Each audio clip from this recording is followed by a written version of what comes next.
Good evening and welcome into Nice News. His Majesty King Abdullah begins a working visit to the United States.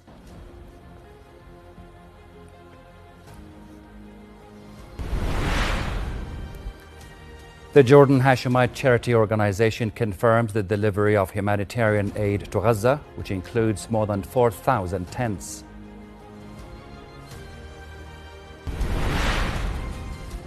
And the Minister of Industry meets with his counterparts from Qatar, Bahrain, Morocco and Turkey to discuss boosting economic cooperation. Hello and welcome again. His Majesty King Abdullah has arrived in the United States on a working visit. In Washington, D.C., the King is scheduled to meet with U.S. President Donald Trump tomorrow. King Abdullah will also meet with U.S. Secretary of State Marco Rubio, National Security Advisor Mike Waltz, the President's Special Envoy to the Middle East Steve Witkoff, and members of key congressional committees. In Boston, His Majesty is slated to meet today with representatives of companies and higher education institutions based in the state of Massachusetts, as well as Governor Maura Healey. Minister of Industry, Trade and Supply Yaroub Liqda discussed with his counterparts from Qatar, Bahrain, Morocco and Turkey ways of strengthening economic cooperation between Jordan and their countries in various fields and maximizing the benefits from available opportunities.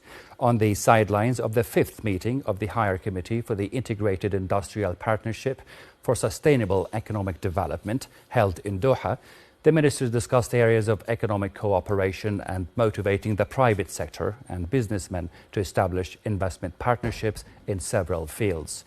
The meetings of the Higher Committee saw the signing of several agreements and the announcement of strategic projects worth over $2 billion.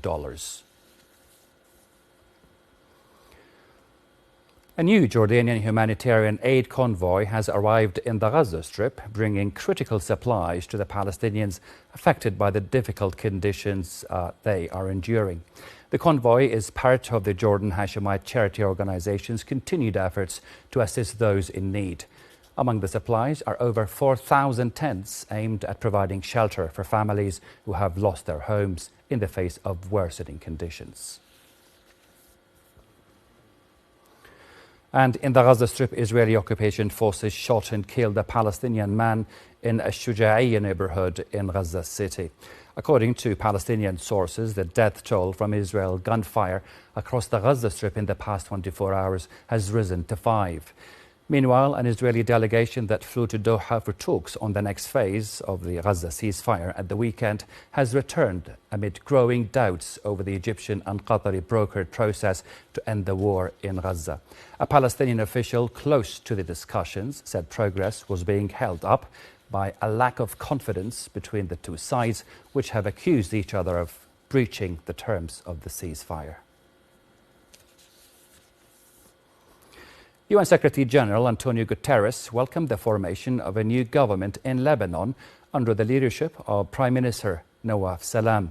In a statement, spokesperson for the UN chief, Stefan Dujarric, said that the world body looks forward to working in close partnership with the new government on its priorities, including the consolidation of the cessation of hostilities and the full implementation of Resolution 1701. Dujarric also reaffirmed the UN's support for the country's territorial integrity, sovereignty and political independence and all efforts to address the pressing needs and aspirations of the Lebanese people.